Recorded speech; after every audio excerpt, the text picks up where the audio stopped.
இந்த உலகில் பொதுவாக மாபெரும் சித்தாந்தங்களை பற்றி பேசுவார்கள், கோட்பாடுகளை பற்றி பேசுவார்கள். ஜனநாயகம் என்பது ஒரு மாபெரும் சமூக அரசியல் கோட்பாடு என்று பேசுவார்கள். கம்யூனிசம், பொது உடைமை என்பது மிகப்பெரிய ஒரு சித்தாந்தம், மிகப்பெரிய ஒரு கோட்பாடு என்று பேசுவார்கள்.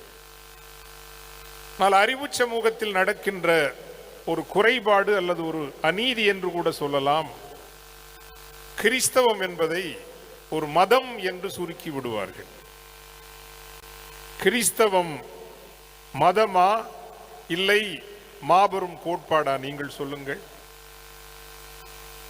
நமது மதமாகிய கிறிஸ்தவம் வெறும் ஒரு மதமா இல்லை மாபெரும் ஒரு சித்தாந்தமா? உங்களைத்தான் கேட்கிறேன். ஒரு மாபெரும் கோட்பாட்டை இந்த உலகத்திற்கு தருகின்ற ஒரு மறை அல்லது மதம், முறை என்று கூட சொல்லலாம்.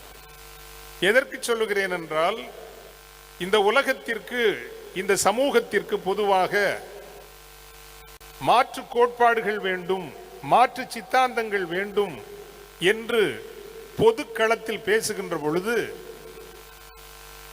நீங்கள் மதமாற்றம் செய்யக்கூடாது என்று சுருக்கி விடுகிறார்கள்.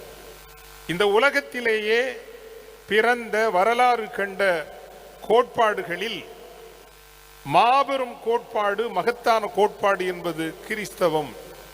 இதை துணிவோடும் உறுதியோடும் உலகத்திற்கு அறிவிக்க வேண்டிய கடப்பாடு நமக்கு இருக்கிறது, கடமைப்பாடு இருக்கிறது என்பதை வலியுறுத்துவதற்காகத்தான் இந்த திருவிழா நாளில் இதை இந்த திருப்பீடத்தில் நின்று நானும் வலியுறுத்தி சொல்ல தலைப்பட்டேன்.